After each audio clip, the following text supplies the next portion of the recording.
Chapter 2.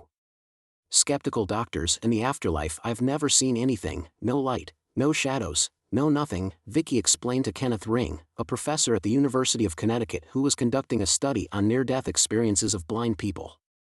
Both optic nerves were so severely damaged, Vicky had never visually seen anything during her 22 years of life.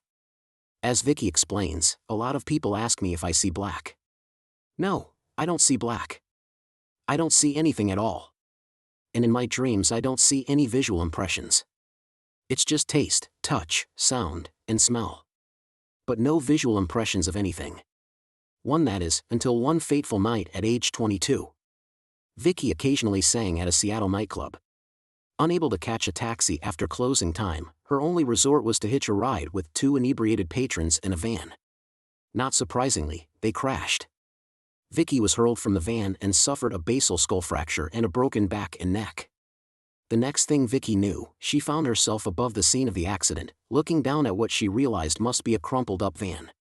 Having never seen anything as a blind person, Vicky recalls, it was hard to adjust to, and seeing was scary at first. Then, I liked it, and it was okay. I had trouble relating things to one another, what I was seeing and perceiving versus what I had touched and known.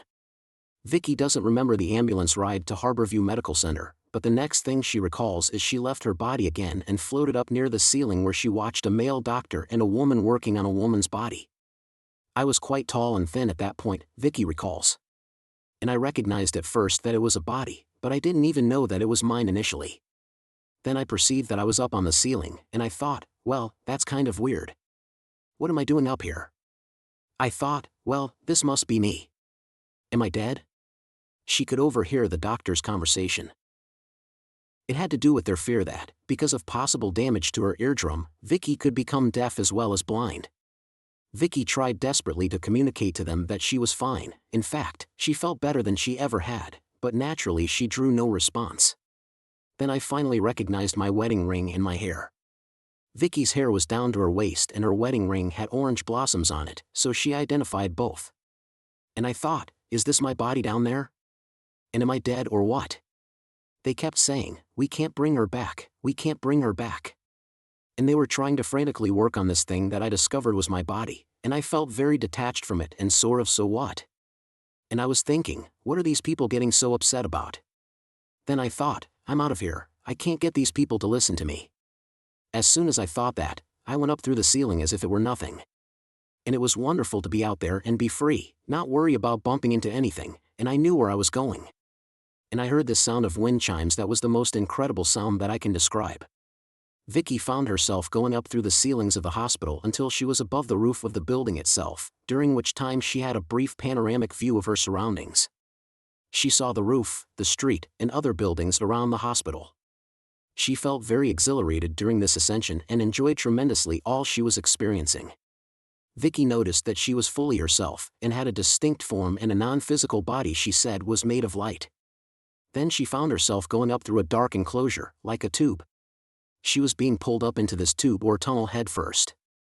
She had no fear as she found herself moving toward a pinpoint of light getting brighter and brighter. As she reached the opening of the tube where the light was, she heard sublimely beautiful and exquisitely harmonious music that she had heard earlier. It transitioned into songs of praise to God. As she reached the opening of the tube, she rolled out to find herself lying on grass. Trees and flowers and a vast number of people surrounded her. She found herself in a place of tremendous light, and the light, Vicky says, was something you could feel as well as see. Even the people she saw were bright. Everybody there was made of light. And I was made of light. What the light conveyed was love. There was love everywhere. It was like love came from the grass, love came from the birds, love came from the trees. Too, it was incredible, really beautiful, and I was overwhelmed by that experience because I couldn't really imagine what light was like. It's still a very emotional thing when I talk about this. 3. Vicky goes on to explain that in this other world she was welcomed by some acquaintances. As Ring notes, there are 5 of them. Debbie and Diane were Vicky's blind schoolmates, who had died years before, at ages 11 and 6, respectively. In life, they had both been profoundly retarded as well as blind, but here they appeared bright and beautiful, healthy and vitally alive. They were no longer children, but, as Vicky phrased it, in their prime. In addition, Vicky reports seeing two of her childhood caretakers, a couple named Mr. and Mrs. Zilk, both of whom had also previously died. Finally, there was Vicky's grandmother, who had essentially raised Vicky and who had died just 2 years before this incident. Point 4 Vicky relates, I had a feeling like I knew everything. This place was where I would find the answers to all the questions about life, and about the planets, and about God, and about everything. Ring notes, as these revelations are unfolding, Vicky notices that now next to her is a figure whose radiance is far greater than the illumination of any of the persons she has so far encountered. Immediately, she recognizes this being to be Jesus. I was real close to him, Vicky explains. He actually hugged me. He embraced me, and I was very close to him. And I felt his beard and his hair. He actually enveloped me, that's the only word I can think of to describe it. He enveloped me with so much warmth and love. And his eyes were piercing eyes. It was like they permeated every part of me, but not in a mean way. It was like you couldn't lie about anything, and he just looked everywhere and he could see everything. Yet I wanted to reveal everything to him. He communicated to her mind, isn't it wonderful? Everything is beautiful here, and it fits together. And you'll find that. But you can't stay here now. It's not your time to be here yet, and you have to go back. Vicky reacted with extreme disappointment and protested vehemently, no, I want to stay with you. The being reassured her that she would come back, but for now, she has to go back and learn and teach more about loving and forgiving. But first, watch this, he said. And what Vicky then saw was everything from my birth and a complete panoramic review of her life, and as she watched, the being gently commented to help her understand the significance of her actions and their repercussions. The last thing Vicky remembers, once the life review had been completed, are the words, "You have to leave now." She then experienced a sickening thud like a roller coaster going backward, and found herself back in her body, feeling heavy and full of pain. 5 Seeing is believing. As a former skeptic, I would have had lots of counterarguments forming in my head about now. It all seems too good to be true. Yet the testimonies of people like Vicky have convinced many skeptical doctors, professors, and researchers that life continues after death. As Dutch cardiologist and researcher Dr. Pim van Lommel explains, the stories of Vicky and of other blind people with an NDE are forcing scientists to consider new ideas about the relationship between consciousness and the brain. Vicky's reported observations could not have been the product of sensory perception or of a functioning, visual, cerebral cortex, nor could they have been a figment of the imagination given their verifiable aspects. 6 For instance, Kenneth Ring, who is not a Christian, says, we asked Vicky a number of probing questions about exactly how Jesus looked to her and how she could be certain of his identity. She described a bearded man with shoulder-length hair and piercing eyes, wearing a robe with a sash but barefooted, and she said brilliant light came out of him. Ring notes, on the one hand, Vicky, as a deeply religious person, even as a child, would certainly be familiar with descriptions of Jesus. On the other hand, she maintains that, because of her blindness since birth, these descriptions never had formed any coherent pictorial image in her mind of Jesus. If we take her avowal not only to be sincere but truthful, the fact that her portrait of him accords so well with tradition is surely a puzzle worth pondering. 7 Ring also points out several fascinating visual descriptions made by Vicky. First, during the life review, Vicky saw a playback of her earthly life with her 2 friends, Debbie and Diane. She was later able to describe to the researchers how her childhood friends looked and even walked, one moved with great difficulty. These were observations looking back on her childhood friends that Vicky could not have seen at the time, but she claimed to see in the life review. The researchers confirmed the observations with the house mother who raised all 3 of the girls. Ring also points out that when asked to describe the color of a flower, all she can say is, it was different brightnesses, different shades. But I don't know. Because I don't know how to relate to color. He concludes, the fact that she was unable to discriminate colors in that heavenly realm, and was also unable to do so in the physical world, only adds plausibility to her account. 8 Blind people claim to see, deaf people claim to hear. And in this new spiritual existence, before passing through the tunnel, many claim to see and hear what's happening in our world. The types of things they say and report display corroborative evidence, claims that can be checked out and verified. In Kenneth Ring's study published in 2008, he interviewed 21 blind people, 14 blind from birth, who reported an NDE. He subjected his research to peer review, and the reviewers tended to agree on the main conclusions of the researchers, that, 1. The near-death experience is the same for sighted persons and blind or vision-impaired persons, 2. Blind and visually impaired descriptions of the experience show visual or visual-like perceptions, and 3. Some of these reports have been validated by outside witnesses. So, 4. There is preliminary evidence that the visual information can be corroborated. 9. Modern medicine and the afterlife. With the advent of modern medicine and superior resuscitation techniques, the prevalence of people being brought back from clinical death has soared. In 1982, a Gallup poll reported that 8 million people have had near-death episodes, according to the New York Times. 10 in the last 40 years since Moody coined the term, studies in the United States and Germany suggest approximately 4.2% of the population has reported a near-death experience, NDE. That's 1 out of every 25 people, or nearly 13 million Americans. 11 skeptical medical doctors became some of the first researchers after Life was published. Dr. Michael Sabom is a cardiologist who heard a presentation on Moody's book but thought it was nonsense. None of the patients he'd resuscitated had ever conveyed such an imaginative story. Challenged by the presenter to ask his patients, he did. As he expected, most had nothing to report, except Jane. Dr. Sabom recalls, "When I asked Jane if she had had any unusual experiences during these brushes with death, the tone of her voice fell reverent. Beneath her words rose powerful emotions. I became quickly aware that she was entrusting to me a story deeply personal. That story unfolded like the pages of Moody's book. I was flabbergasted, but tried to maintain a sense of professionalism as I listened. I started to believe there might be something to the stories that Moody reported. But all he had was a collection of stories, there was no science in his book. I decided to take the near-death experience to its next logical step. I wanted to see if it would pass scientific muster. It did. After 5 years of research, I published my findings in the book Recollections of Death. 12 Shocked into belief, Dr. Sabom discovered hundreds of stories like Jane's when he began to sincerely ask. What convinced Dr. Sabom and other skeptical doctors of life beyond death were patients claiming they had left their physical body and observed their own resuscitation. Here was corroborative evidence, some verifiable way to substantiate whether these tales were more than hallucination or reactions of a dying brain. Dr. Sabom records multiple stories like that of Pete Morton. Pete told me he had left his body during his first cardiac arrest and had watched the resuscitation. When I asked him to tell me what exactly he saw, he described the resuscitation with such detail and accuracy that I could have later used the tape to teach physicians. Pete remembered seeing a doctor's first attempt to restore his heartbeat. He struck me. And I mean, he really whacked me. He came back with his fist from way behind his head and he hit me right in the center of my chest.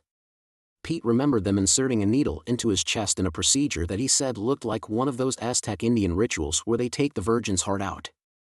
He even remembered thinking that when they shocked him they gave him too much voltage. Man, my body jumped about 2 feet off the table. Before talking with Pete, and scores like him, Sabom says, I didn't believe there was such a thing as a near-death experience. These people, like Pete Morton, saw details of their resuscitation that they could not otherwise have seen. One patient noticed the physician who failed to wear scuffs over his white, patent leather shoes during open-heart surgery. In many cases I was able to confirm the patient's testimony with medical records and with hospital staff.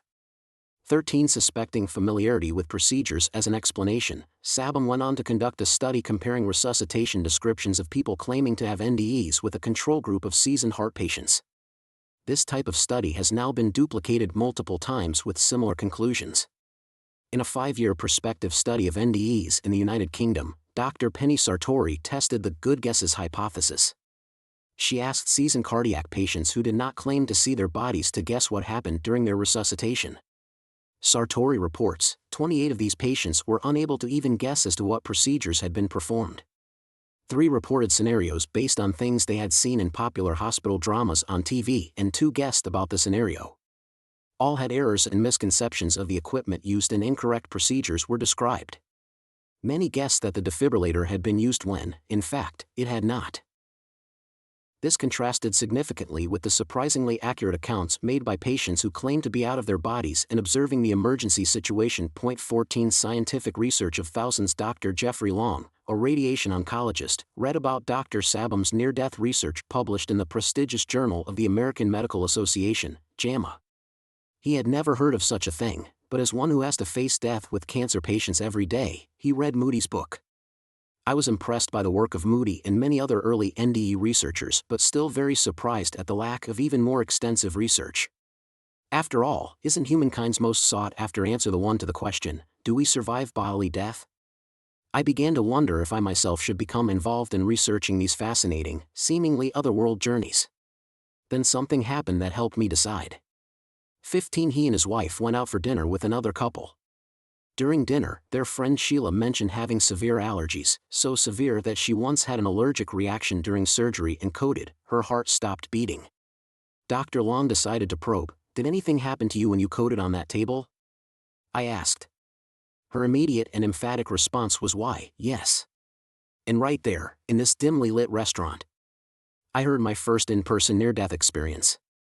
16 Sheila's joyous reunion immediately after my heart stopped. Sheila quietly explained that night, I found myself at ceiling level. I could see the EKG machine I was hooked to. The EKG was flatlined. The doctors and nurses were frantically trying to bring me back to life. The scene below me was a near-panic situation. In contrast to the chaos below, I felt a profound sense of peace. I was completely free of any pain. My consciousness drifted out of the operating room and moved into a nursing station. I immediately recognized that this was the nursing station on the floor where I had been prior to my surgery. From my vantage point near the ceiling, I saw the nurses bustling about performing their daily duties. After I watched the nurses a while, a tunnel opened up. I was drawn to the tunnel. I then passed through the tunnel and became aware of a bright light at the end of the tunnel. I felt peaceful. After I passed through the tunnel, I found myself in an area of beautiful, mystical light. In front of me were several of my beloved relatives who had previously died. It was a joyous reunion, and we embraced. I found myself with a mystical being of overwhelming love and compassion. Do you want to go back? He asked. I responded, I don't know, which was just like my old indecisive self at the time. After further discussion, I knew the choice to return to my physical body was mine.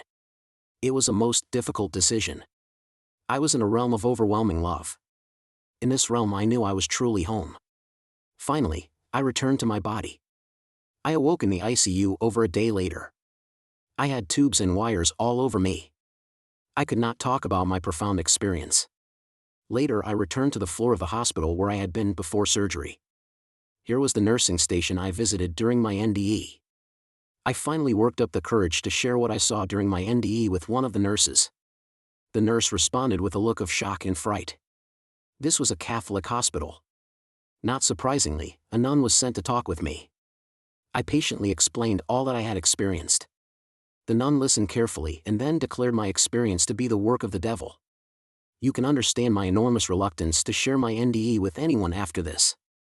Dr. Long recalls vividly, when Sheila finished her story, there was silence around the table for some time.